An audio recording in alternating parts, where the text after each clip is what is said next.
My world cracked open, like glass dropped on stone. At that time, I thought my life was steady, predictable in the best way. I was a software engineer at a mid-sized firm pulling in a solid salary. Nothing flashy, but enough for comfort, enough for plans, enough for love. And love was what I thought I had with Justin, the man I'd been with for 5 years. We'd met in college back when he was studying marketing. He brimmed with big dreams, talked about climbing corporate ladders, traveling, living loud. I was quieter, more grounded. I believed that consistency was its own kind of romance. When Justin landed his first job in another city, I didn't hesitate. I packed up my life, transferred departments, and moved with him. I even turned down a promotion in my hometown so I could be by his side. For years, I carried more than my share of the weight. Rent, groceries, student loans. When his entry-level paychecks couldn't stretch, I filled the gaps. Your wins are my wins, I used to tell him, and I meant it.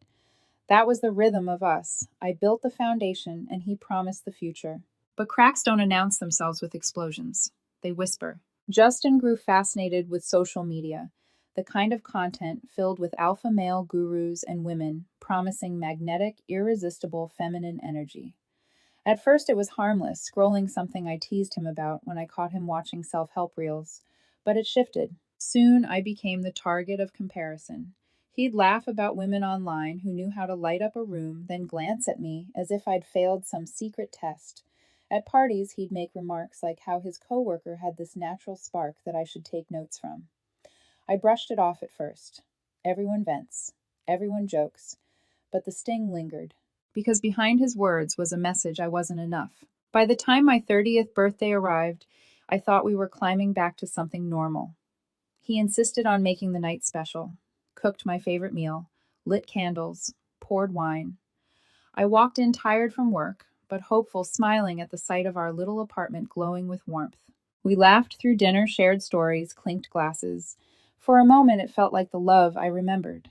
And then he slid a wrapped box across the table. Happy birthday, babe. I think this is exactly what you need. I tore the paper, expecting maybe the watch I'd hinted at or the photography class I'd bookmarked online. Instead, staring back at me was a glossy paperback. How to Be More Feminine, Unlocking Your Inner Goddess. A woman in a red dress graced the cover, her body posed like an advertisement. I froze, blinking at the title as if it would rearrange itself into something else. Something kinder. I laughed nervously. What's this? Justin leaned back, swirling his wine. Constructive criticism. You've been predictable lately. Comfortable. I love you, Sally, but... His smile sharpened. I crave more excitement. Other women, they have this energy, this presence. You don't. Not anymore. The words fell like stones into silence. My stomach knotted. The refrigerator hummed in the background, louder than my heartbeat. You've been thinking about other women. My voice barely rose above a whisper. He didn't flinch. I haven't done anything yet. But yes, at the gym at work. They have this glow, this confidence that makes my pulse race. You're steady, sure, but you're boring me. I got you this book to help. If you read it, change a little, maybe I won't need to look elsewhere. The air left my lungs. All I could see were the years replaying in reverse. The nights I stayed up proofreading his presentations, the weekends I skipped trips to help him recover from burnout, the bills I paid so he could chase his dreams without panic. All the sacrifices I made flattened into a joke, a flaw. He called it help. I heard it as fix yourself or be replaced. Anger bubbled, sharp and electric. I wanted to scream, demand why loyalty wasn't enough, why being steady was suddenly a curse, but something inside me snapped into clarity. If he could sit across from me on my birthday after 5 years and confess that he craved strangers more than the woman who built a life beside him, what was left to fight for? I closed the book gently, like tucking a corpse into a coffin. Then I looked at him. Thank you for the gift, Justin. I appreciate the thought. His smirk faltered. That's it, you're not mad. Come on, Sally. This is constructive. If you put in the effort, we could be amazing again. I rose from the table, sliding into my jacket. No need. You've been clear. He scrambled to follow. Wait, it's your birthday. Don't overreact. Women need to embrace their femininity. It's biology. We could fix this if you just... I gripped my keys. His tone was smug, certain I'd crumble, beg him to stay. Instead, I nodded once.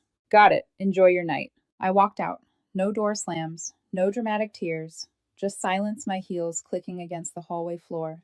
That night, I checked into a modest hotel room downtown and lay awake staring at the ceiling. The book still burned in my memory, its glossy cover mocking me. But beneath the sting, a quiet resolve took root. If he couldn't value the woman I already was, I wasn't going to rewrite myself for him. That birthday marked the end. I didn't go back the next day. Instead, I texted Justin a single message: "We're done. I'll arrange to get my things." Nothing more. No pleading, no explanations. I hired movers for my share of the furniture, sorted the lease paperwork through email, and blocked his number once logistics were finished. Clean. Surgical. It wasn't about punishing him, it was about survival. For weeks, my phone buzzed with his messages. "Where are you? This is ridiculous. Come home so we can discuss this like adults." But the more he pressed, the more I pulled away. His words no longer held power. I moved into a small one-bedroom condo closer to work. The place was quiet, almost too quiet at first, but the silence was mine. I filled it with candles, books, the hum of my own playlists, instead of his endless self-improvement podcasts. Work became my anchor.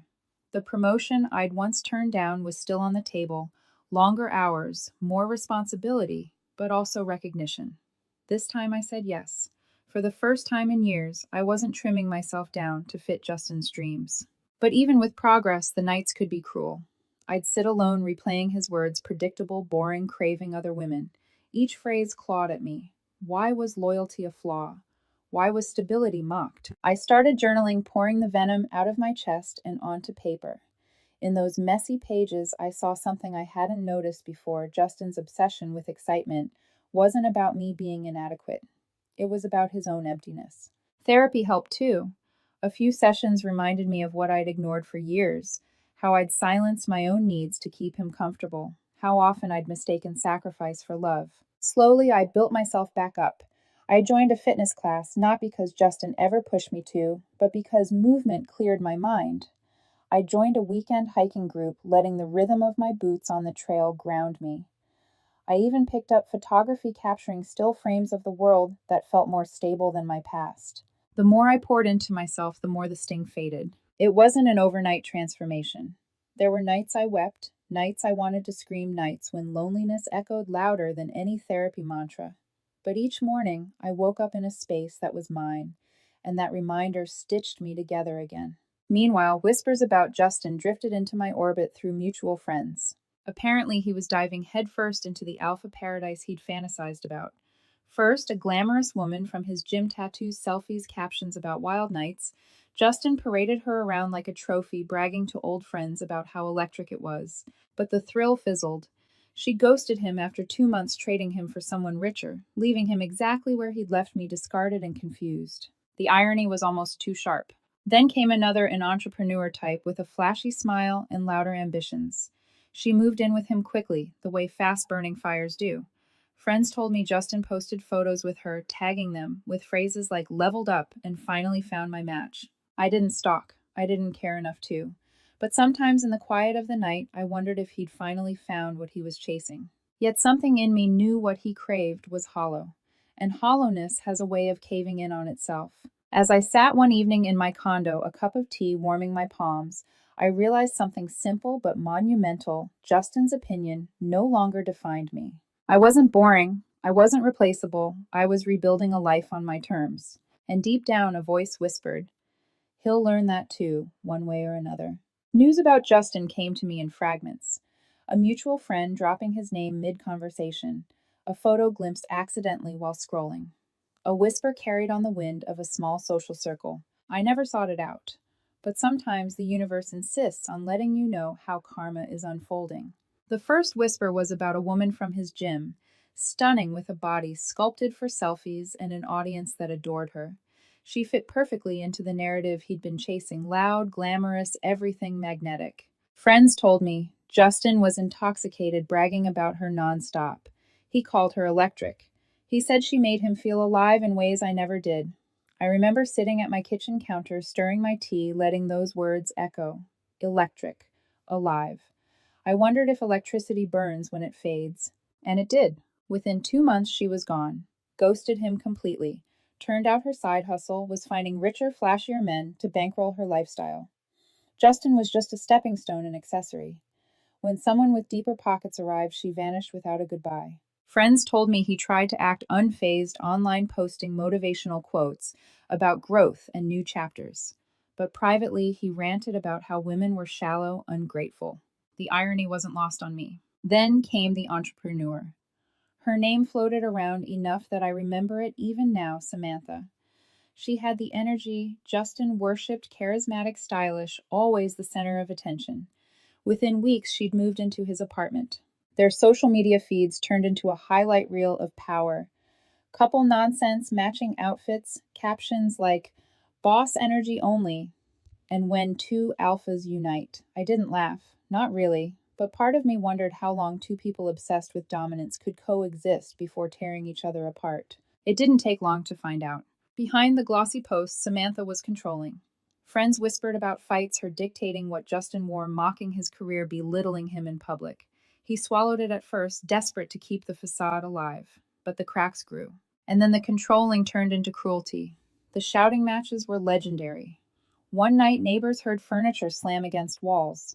Another time, she locked him out of his own apartment after a fight, tossing his clothes onto the landing like trash. I wasn't there, but I could picture it. The man who once sneered at my predictable love standing in a hallway, humiliated, his trophies scattered at his feet.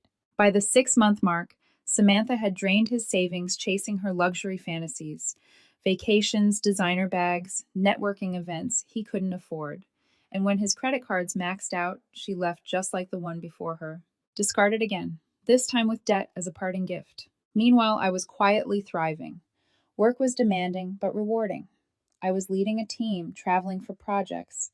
My weekends were filled with hikes, laughter, and the crisp click of my camera shutter. When friends tried to update me on Justin's unraveling, I listened politely, then changed the subject. But inside, I couldn't help thinking he was chasing excitement and it was eating him alive. Still, I didn't gloat, because some lessons don't need a cheering audience, they need silence so the echo of choices can be heard. And Justin's echoes were just beginning. Justin's downfall wasn't explosive, it was a slow erosion. Piece by piece, the life he thought he deserved slipped away. After Samantha, the self-proclaimed entrepreneur, left him, whispers spread that Justin's finances were in shambles. He had drained his savings, maxed out his credit cards, and even borrowed from friends under the guise of temporary cash flow issues. But those friends caught on quickly. Some stopped answering his calls. Others grew tired of his excuses and cut him off entirely. By then, his once polished image was cracking. At work, his performance suffered. He'd been distracted for months, pouring his energy into appearances instead of deadlines. Eventually, management noticed. When layoffs swept through his department, Justin wasn't spared. One email, one meeting, and he was out with no severance and a damaged reputation. I didn't hear this from him, of course, he was too proud. But in a small social circle, news travels. Justin's not doing so well. A mutual friend confided one afternoon over coffee. He's been crashing on couches. Samantha drained him. He's bitter. Keeps saying women ruined his life. I stirred my drink slowly, watching the foam swirl. I wanted to feel pity, maybe even sadness. But all I felt was distance, like he was a character in someone else's story, one I'd stopped reading long ago. Meanwhile, my own life had taken on a steady glow. The condo I'd bought felt more like home every day. I decorated it with framed photographs from hikes, each picture a reminder that beauty doesn't need an audience. I joined a local photography group, found friends who valued presence over performance. At work, I wasn't just surviving, I was excelling.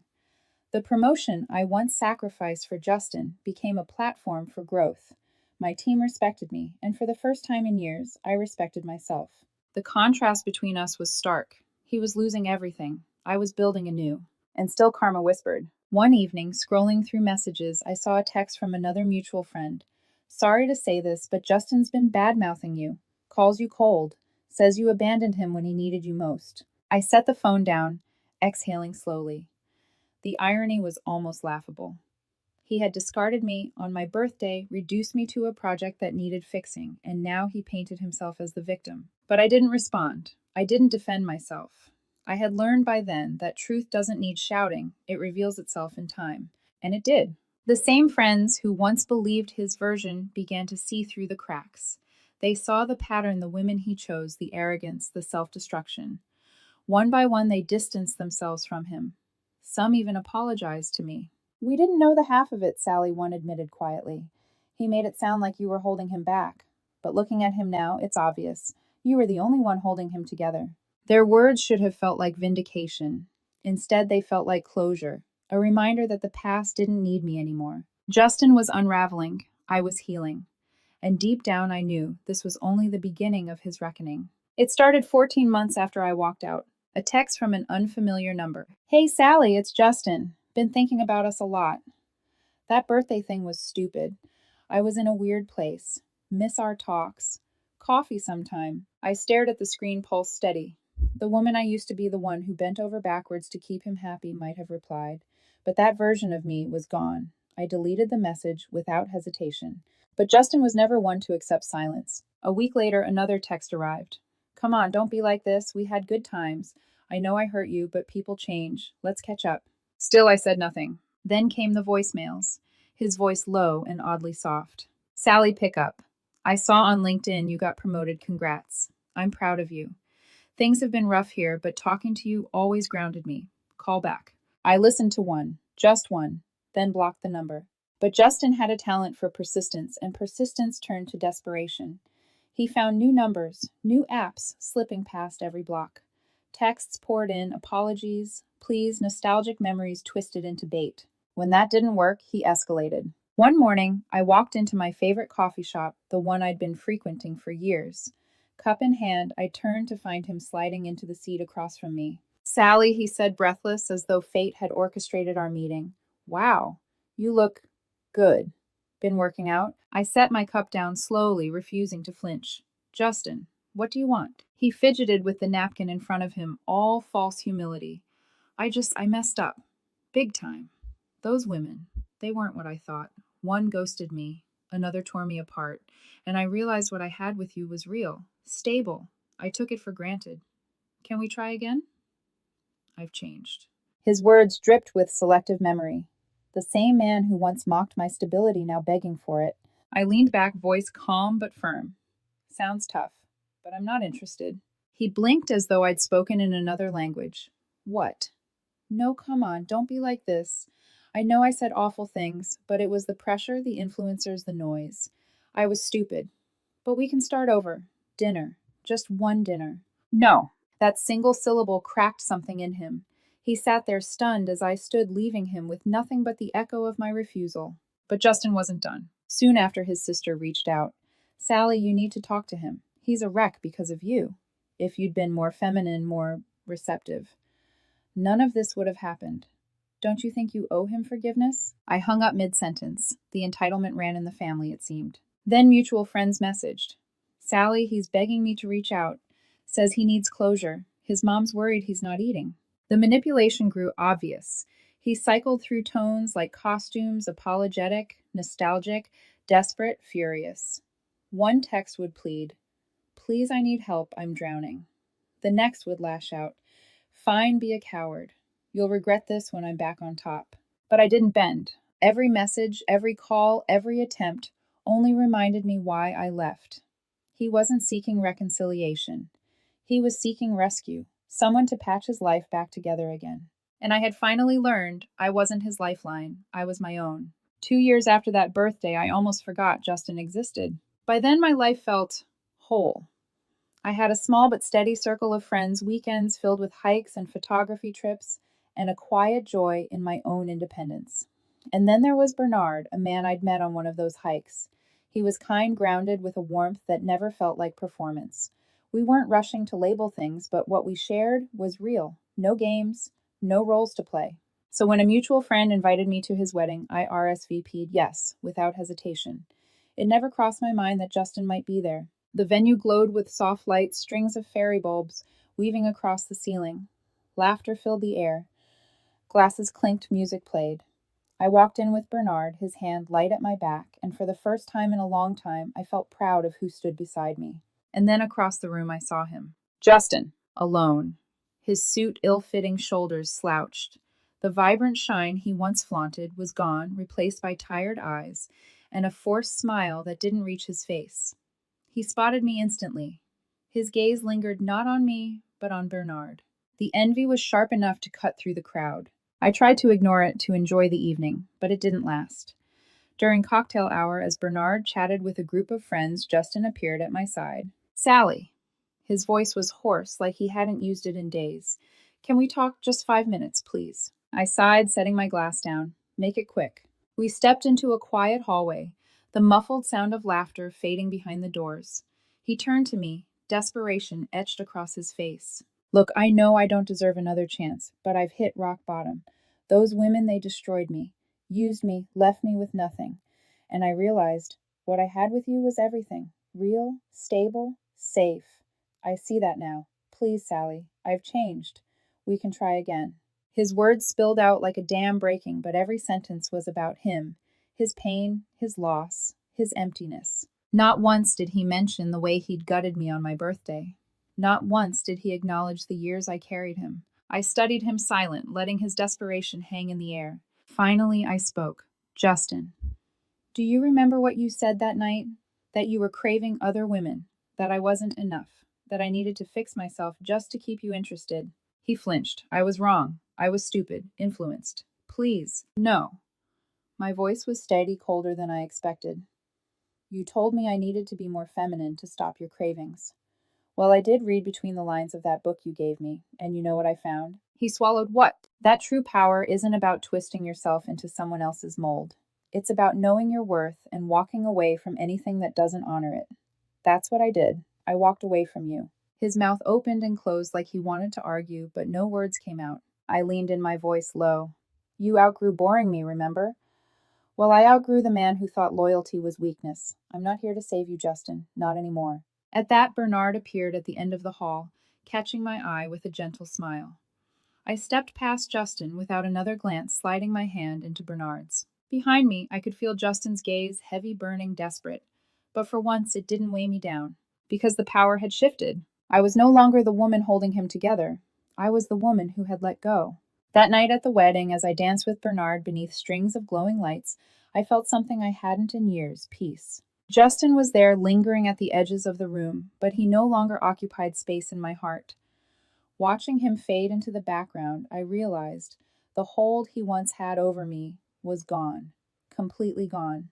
For so long I had carried his voice in my head, mocking my steadiness, belittling my love, craving better. I had wondered if loyalty was a flaw, if stability was boring.